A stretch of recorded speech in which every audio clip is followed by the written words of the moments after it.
Next case on the docket, 102-527, State v. Cummings.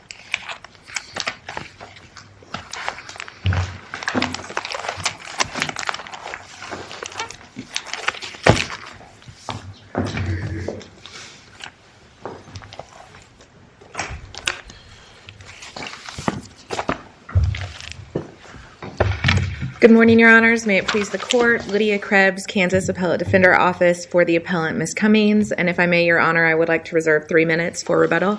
That's fine. Thank you. Thank you. By way of a roadmap, Your Honors, I will argue first that the instruction at issue here misstated the law. Second, that there is a real possibility the jury would have reached a different verdict but for the district court's erroneous instruction. And third, that this court must therefore reverse Ms. Cummings' conviction. To the extent the single issue before this court raises... Well, you're arguing on the second step that it's real possibility or that we're just firmly convinced?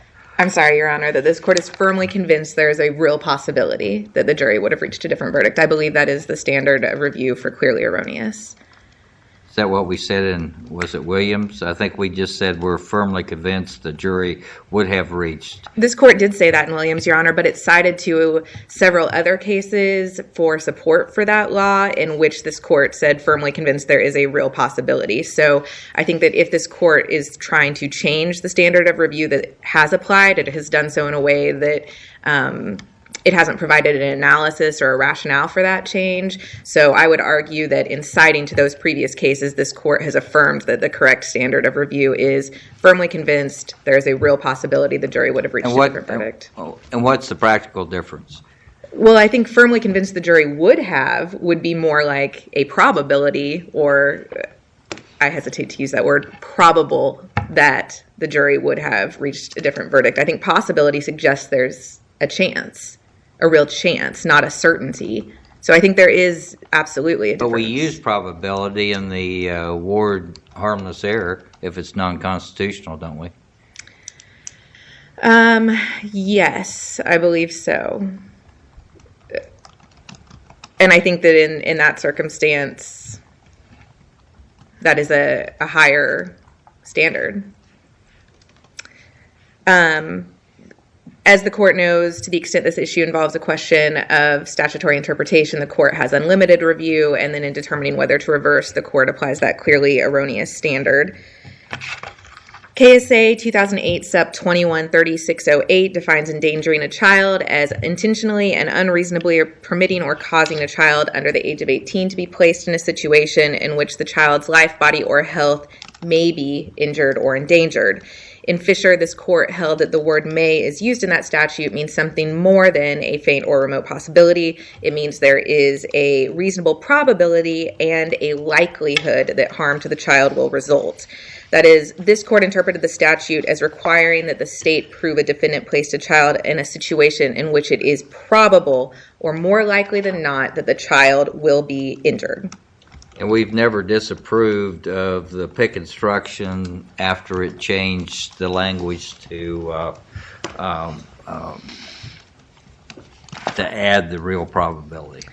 I believe that's correct, Your Honor. I'm not aware of any... Since we'd never disapproved of it, how in the world would a trial judge know to expound on something that was at least implicitly accepted by the Supreme Court? How would a trial judge know to add some more language? I'm not arguing necessarily that the trial judge should have known, just as the trial judge in Gumby should not have necessarily known that res gestae was dead as a basis for... I'm not going to throw prior cases. I would never dream of doing such a thing, Your Honor. I think that it's irrelevant whether the district court should have known to include this language or not. The fact remains that it's error and that it's reversible error. And I would point... Some argue that clear error means that it's clear the day that the error occurs. And I would argue that is not the language that this court has used to describe clear error. So it's not the same as the federal plain error definition, you would say. Correct. I would point the court respectfully to the language that it used in Fisher in discussing the statute, where it said that the purpose of the statute is to prevent children from being placed in a situation in which it is, quote, reasonably certain that injury will result. And so if that is how this court has interpreted the statute, and the legislature up until very recently hadn't changed or amended that statute, then the legislature recognized that that was in fact the purpose of the statute, to prevent children from being placed not in situations where it's possible or foreseeable that a child could be injured or its life be endangered, but to keep them from being placed in situations where it's reasonably certain that that will happen. Subsequently, after this court ruled in Fisher, the Court of Appeals cited Fisher in State v. Sharp in concluding that an instruction on the crime was clearly erroneous, where it failed to include all three parts of this court's language in Sharp. Not just one, not just the reasonable probability language, but also the... all three parts in Fisher, you mean? Yes. Okay. I would argue that there are three parts to the Fisher language, at least three parts, and that in amending PIC, the PIC committee saw fit to only include one, and I would further argue that it is the least helpful of the three portions of the Fisher language, at least standing alone. And I think that's the case because standing alone, the term probability can simply mean the relative possibility that something will occur. So there's a difference between the term probability and the term probable. If I say something is probable, it means it's more likely than not. But you can discuss probability as a neutral term. You can say that there is little probability, or the probability is low, or there's zero probability of something happening. Or reasonable probability. And I think that you can say reasonable probability, but I would argue that muddies the waters even more. I think that that just increases the likelihood that the jury is going to interpret this term as meaning a reasonable chance that this will happen, and that was further exacerbated in this case by the comments that the prosecutor made in her closing argument, equating reasonable probability with foreseeability, and essentially saying that there was a chance that this could happen, and suggesting to the jury that that was all they had to find, that there was a reasonable chance that this could happen. And I think given the facts of this case, it's clear that that is how the jury interpreted the language of the instruction, because otherwise, given the facts of the case, the jury would have reached a different verdict. I think that even if... I'm sorry, Your Honor, go ahead. Go ahead. Thank you. I think that even if the standard of review has changed, and clearly erroneous means something different now, and it means firmly convinced the jury would have reached a different verdict, even if that is the standard of review, I would argue that it's not. I think this is still clearly erroneous. And explain that to me. We have warnings on the car seat. Clearly says that it shouldn't be used outside the car, that you shouldn't use just the top strap, you have to use them all. We have regulations dealing with child care providers that they're to use a crib or certainly not a car seat for a child of this age.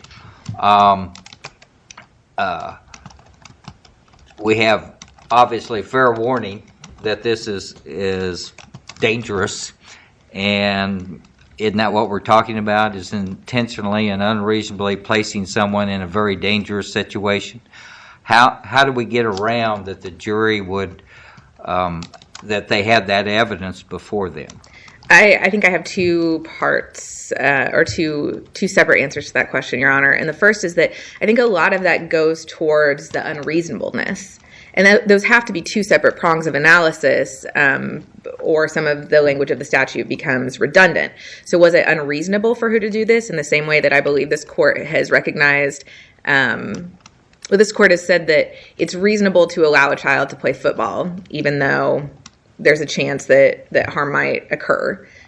Here, was it unreasonable for her to disregard these warnings? Perhaps, but does that can't be enough to also prove in this case that there was a reasonable probability or a likelihood that harm would result. If the warning says don't do this because it can cause injury, why isn't that notice of the reasonable probability of harm to the child? I would I have. mean, I understand your argument about unreasonableness is a different thing, but it accomplished both. It said this is unreasonable to use it this way, and here are the consequences that it can cause injury. It says that. I would have to look at the transcript, but my recollection is that it gave more dire warnings for some of the other things, saying death or injury may result. But then when it just said all the straps should be buckled, and it didn't give that same warning as to the straps in this case, which would have been the second part of my answer to that question, Your Honor.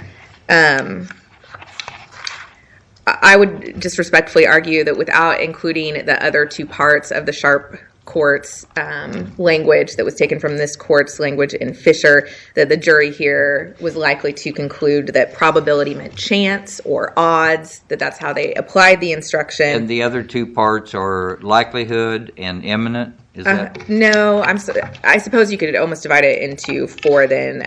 More than a faint or remote possibility, a reasonable probability, and a likelihood, and then you could add the fourth, the imminent peril, but I'm including that in the third portion. Again, given the prosecutor's language here, I think that also just increases the chance that the jury misinterpreted the language of the instruction. Given the underlying facts here, I would argue that the instruction was clearly erroneous. However, this court chooses to define that term and respectfully requests that the court vacate Ms. Cummings' conviction. Any questions? Thank you. Thank you, Your Honors. Ms. Sisterwood?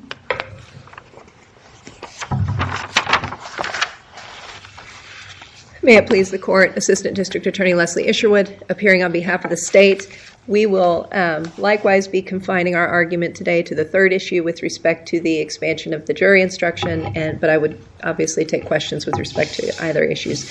One or two. The defendant contends that the court erred by failing to expand upon the definition or expand upon the instruction and include a definition for reasonable probability. That puts us within the clearly erroneous framework.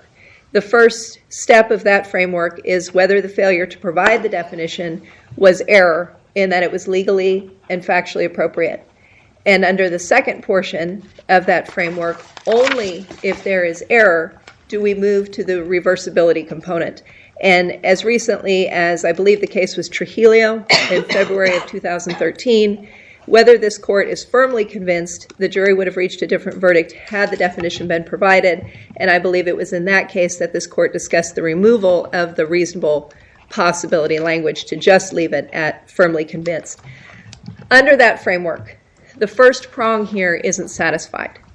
The instruction that was provided was in accordance with the pattern instructions for the child endangerment statute. That instruction included the reasonable probability verbiage that this court set forth in Fisher to clarify the term may. The need for a definition is triggered when language is misleading or not readily comprehensible. Wouldn't you agree that Fisher changed or at least expounded and made somewhat uncommon the definition of may? I think when we go back through and we read Fisher in its entirety, Your Honor, I think what this court was doing in May was simply clarifying what the term may means. And when we look but my question is, in doing that clarification, what it means legally, to take it out of the realm of vagueness. I think the challenge was unconstitutionally vague. Yes. May.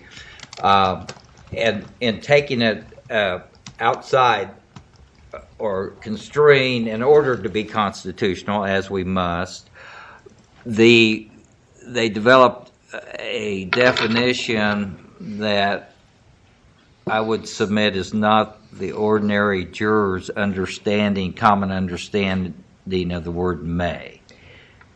Would you disagree with that? Well, first of all, I think what this court gave us in May, or gave us in Fisher, for May, was basically a list of synonyms clarifying may. And they were looking at may, this court was looking at may to determine whether that term rendered that statute unconstitutionally vague. And they determined that the word may was a term that is readily understood, and it through a common sense reading of the statute. And in so doing, it acknowledged that the wording of the statute was broad, and it cited favorably other jurisdictions that have reached the same conclusion, noting that offenses of this nature are not subject to a precise definition, and notably, quote, that courts will not give strained meanings to legislative language, torturing that which is clear or can be made clear by common sense interpretation into opacity through a process of imaginative hypothesizing, end quote. And ultimately found that may is not vague. So how is it then we can now be before the same court to determine that a word that they use to clarify may is somehow vague and is not understandable through a common sense interpretation from the jury? We have not reached the error prong in this case.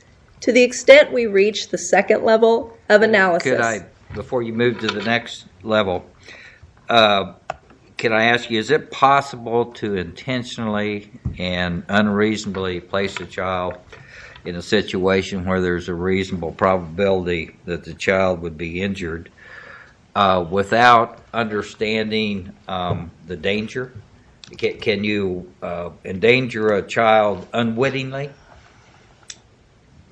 Do you understand what I'm trying to ask you? I understand what's... The Court of Appeals said this is just a general criminal intent crime, and which leads me to ask, well, can you just intentionally and unreasonably do something that violates this statute without understanding what you're doing is creating a danger?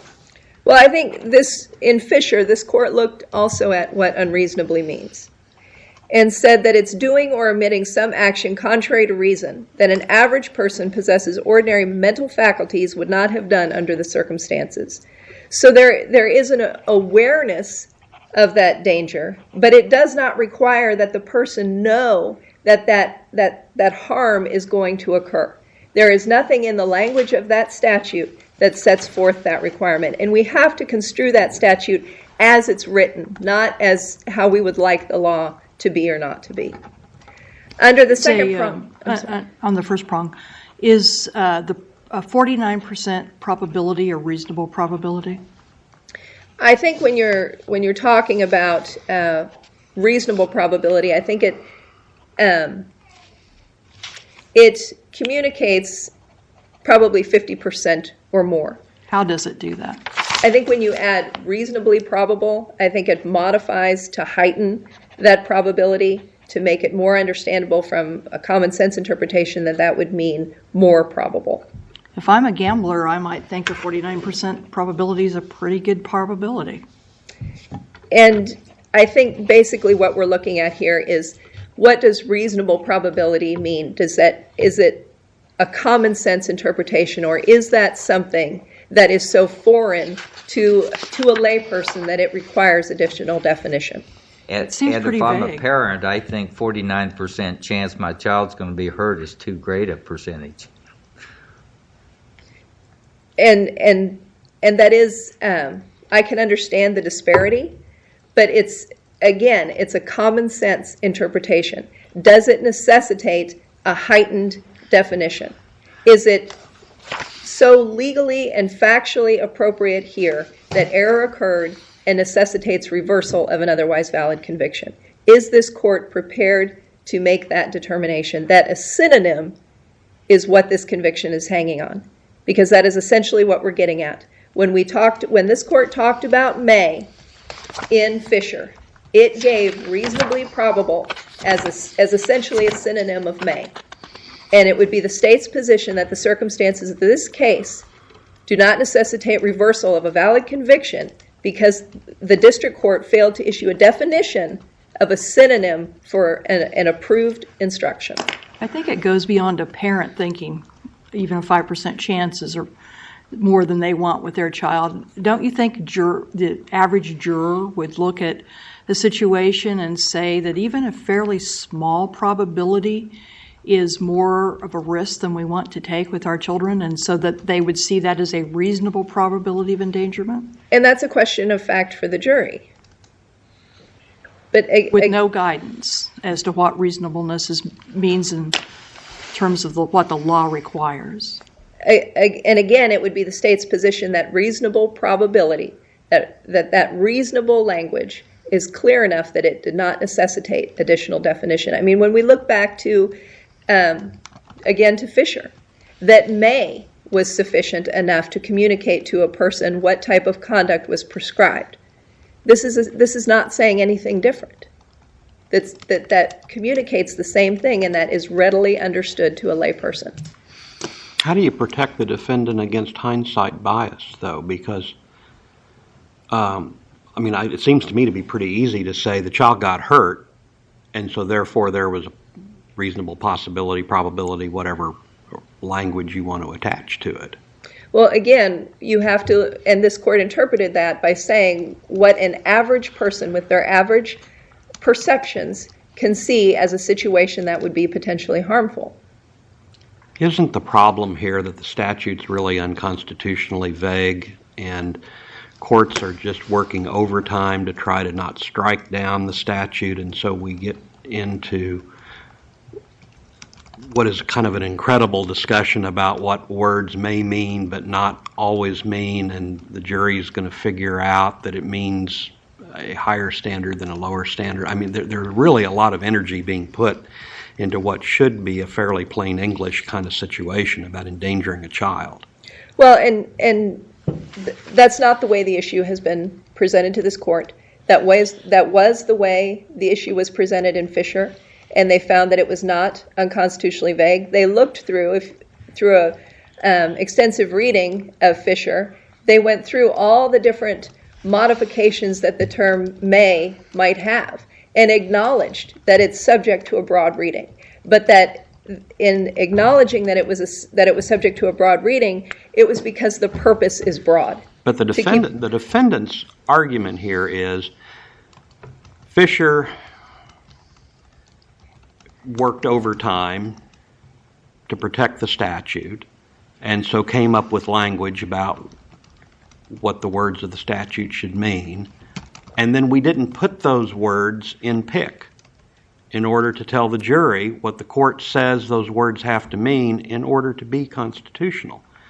And a lot of the case law from other states seems to say that this is the problem, that courts are taking an unconstitutionally vague statute, trying to make it work, and that's why we get all balled up. So to me, the problem is more basic, and then I know that they haven't raised the issue of constitutionality. I'm not trying to go there, but we get into whether there's error in instructing a jury this way in order to protect the defendant's rights from what's really a vague statute. So I don't know how to... my problem with Fisher, I think, is that the instruction doesn't read that way, and that's what they're trying to say. Well, and I think what the PIC committee did in response to Fisher and Sharp was to modify the instruction and clarify it. Admittedly, they didn't put the full listing of terminology in the instruction, but they did modify it to some degree, and there was nothing that required them, A, first to modify it. They did so out of, I would assume, caution. But B, they did include a portion. There was nothing that mandated that all of that be included. And again, there's no necessity to include all of those things because they all speak to the same concept. And again, going back to whether it's a vagueness issue, this court has found, and several courts similarly situated have found, that verbiage of this nature is not unconstitutionally vague. Are you familiar with the New Mexico case, State v. Chavez from 2009? I am not, Your Honor. I would be more than happy to. I just wondered what you thought about it. If there are no further questions from this court, the state would respectfully request that this conviction be affirmed. Well, I want to pursue a little bit something Justice Biles alluded to, the element of hindsight. Didn't the defendant testify that she had placed other children in this same seat, including her daughter, in the past? Yes, she had. But the state did not charge her with additional counts for those admitted acts. No, they didn't. But we also know nothing about those other cases. And if you look at the facts here, But the point is that the statute purports to criminalize the action and not the result. right. But Your Honor, I would point out that we also have to look at what is unreasonable. And in this situation, Kaylee was clearly too large for this seat. She was 5 inches longer than the specifications, and she clearly outweighed the weight requirements. So that's where we have to look at unreasonable. And I would really caution against going down a road of analysis where we know nothing about those other instances. Other questions? Thank you. Thank you, Counsel.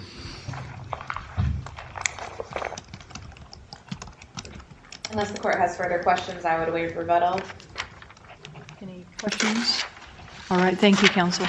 We will take this matter under advisement, and the court will be in recess for 15 minutes.